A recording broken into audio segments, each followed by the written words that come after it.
Assalamualaikum warahmatullahi wabarakatuh. Saya Siti Nurjana Sakia dengan NIM 23303005 dari Prodi Teknik Sipil kelas 3A. Di sini saya akan menjelaskan tentang konstruksi jalan raya. Konstruksi jalan raya adalah proses pembangunan atau perbaikan jalan raya yang melibatkan berbagai tahapan, mulai dari perencanaan hingga penyelesaian akhir. Proses ini bertujuan untuk membangun infrastruktur jalan yang aman, nyaman, dan efisien untuk mendukung mobilitas manusia dan barang. Berikut adalah video mengenai proses konstruksi jalan raya.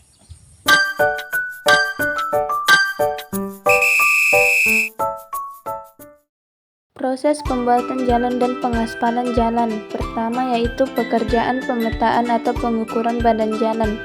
Ini adalah contoh pemetaan dan pengukuran badan jalan dengan menggunakan alat teodolit, karena dengan menggunakan alat ini kita bisa mengetahui jarak atau tikungan dari suatu badan jalan.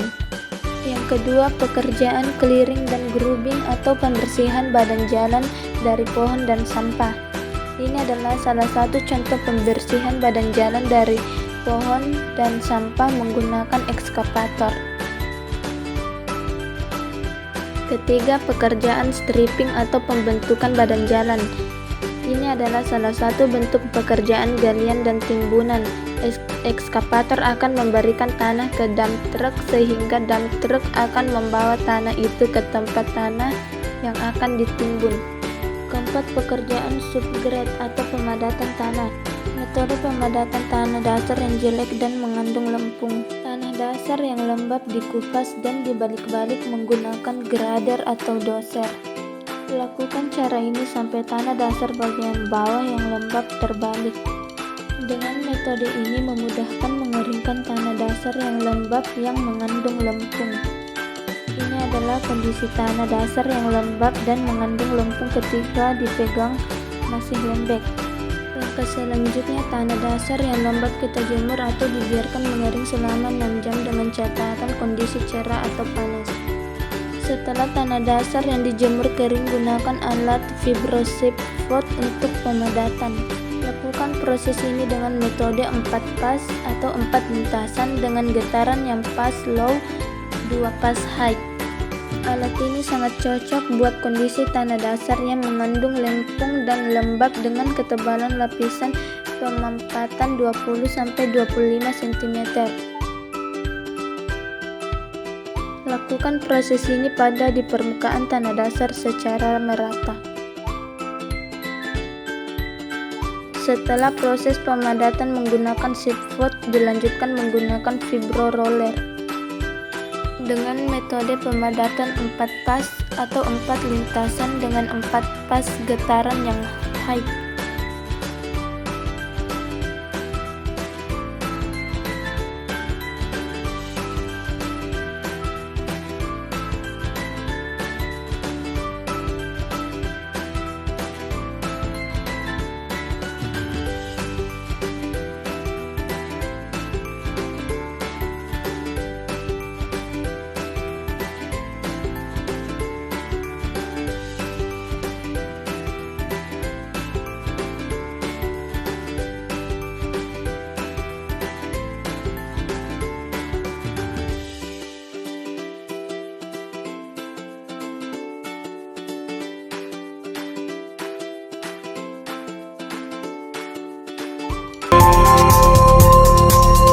Fungsi lapis pondasi.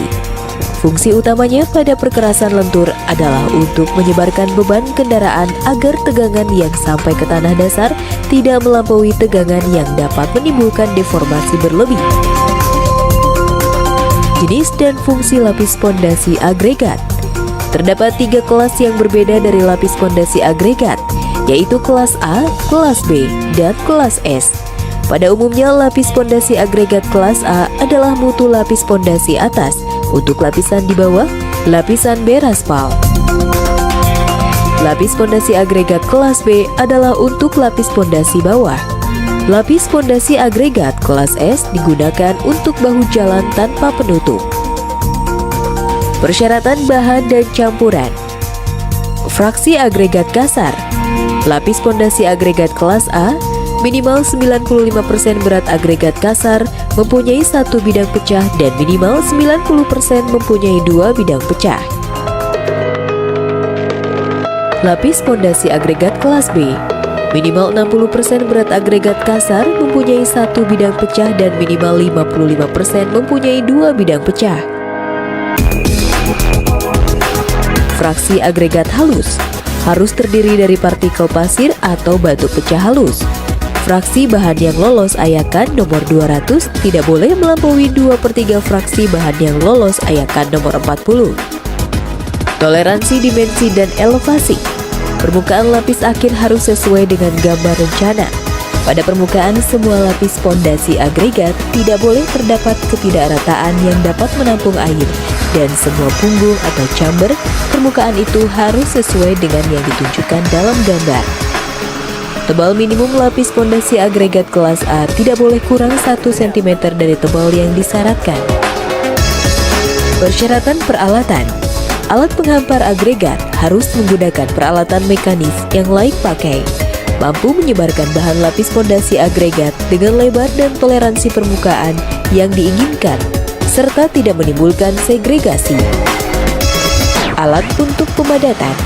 Alat pemadat roda besi dengan penggetar, pemadat roda besi tanpa penggetar atau pemadat roda karet harus digunakan untuk pemadatan pondasi agregat yang sudah dalam keadaan kadar air optimum untuk pemadatan.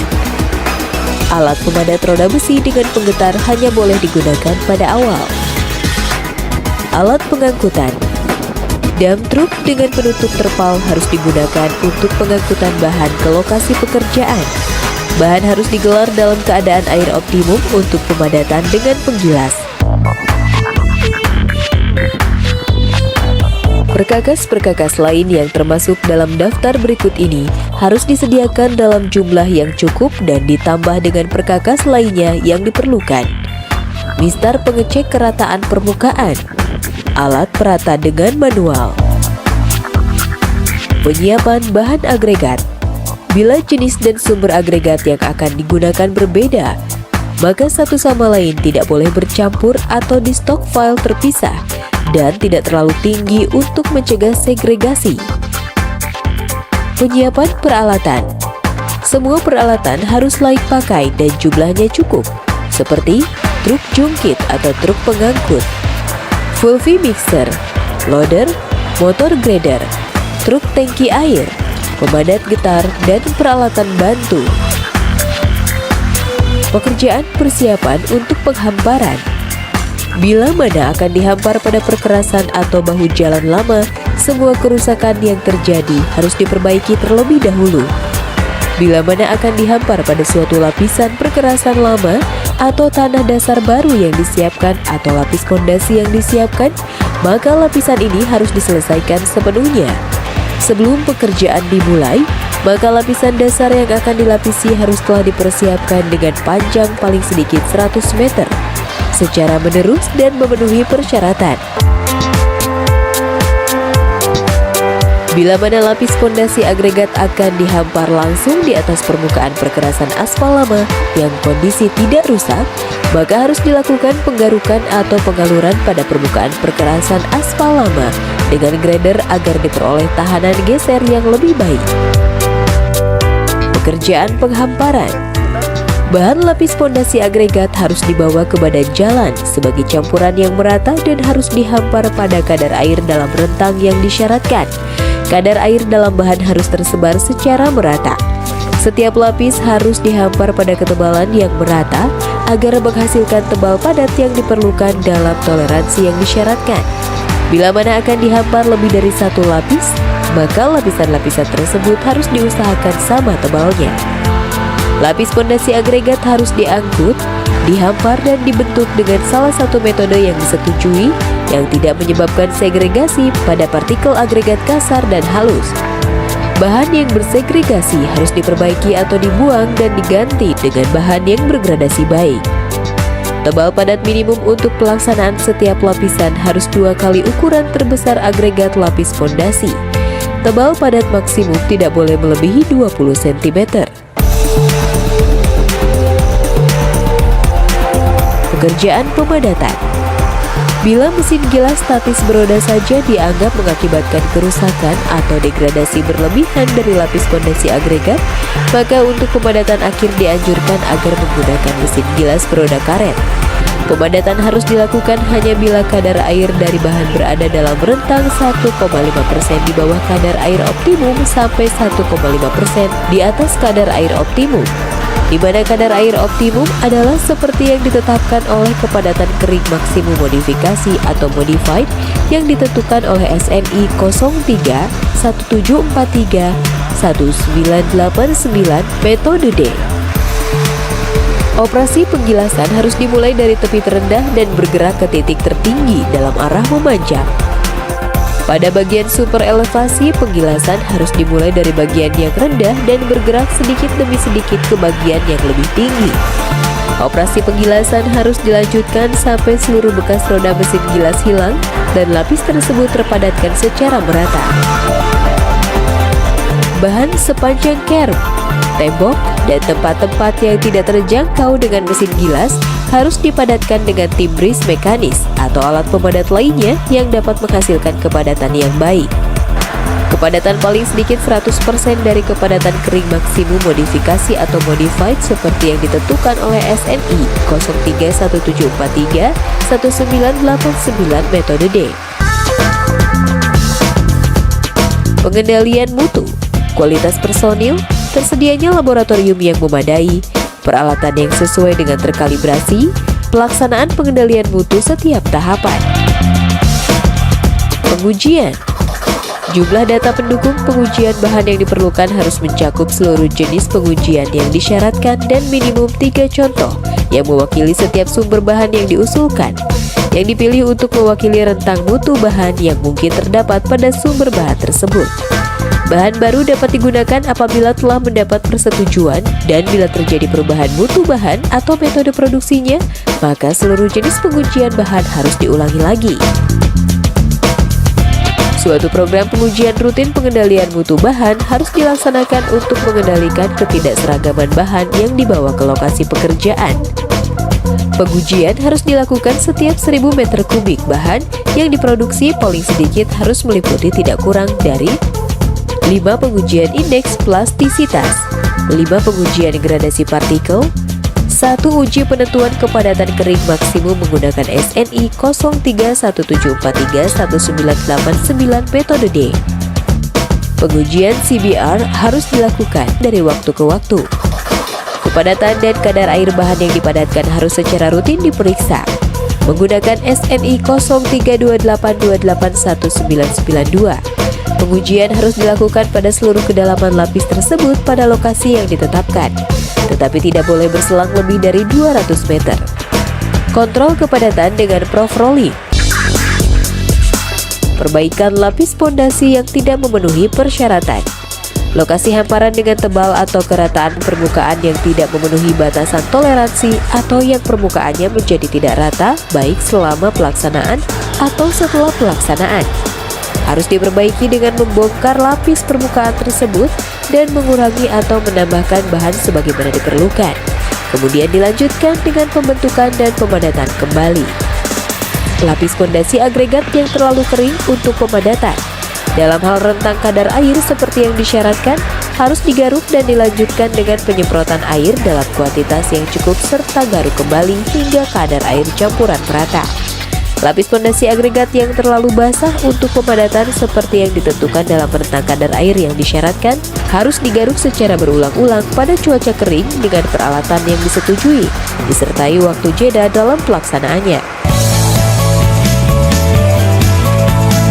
Alternatif lain bila mana pengeringan yang memadai tidak dapat diperoleh dengan cara tersebut di atas, maka bahan tersebut diganti dengan bahan lain yang memenuhi ketentuan.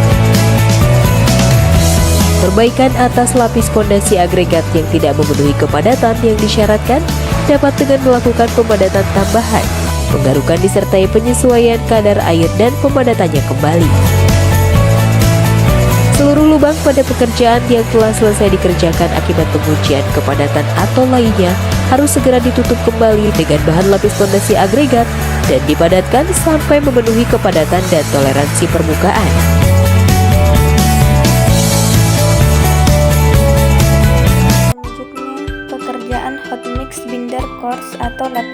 atas ATB. Ini adalah salah satu pekerjaan premkut. Premkut juga berfungsi untuk memberikan daya ikat antara lapis pondasi agregat dengan campuran aspal. Fungsi premkut juga di sini mencegah lapis agregat dari pengaruh cuaca dan mencegah lepas butiran lapis agregat jika dilewati kendaraan sebelum dilapis aspal. Pekerjaan surface course atau lapisan permukaan. Ini adalah salah satu pekerjaan lapisan permukaan atau surface course dengan menggunakan aspal finisher atau aspal hot mix.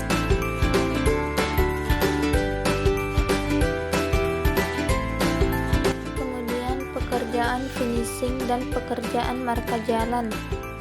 Bentuk pekerjaan finishing di sini menggunakan alat pneumatic roller. Di sini adalah pekerjaan finishingnya. Setelah pekerjaan finishing ini disertakan juga pekerjaan marka jalan. Ini adalah salah satu contoh finishing dengan menggunakan alat pneumatic roller dan tandem roller.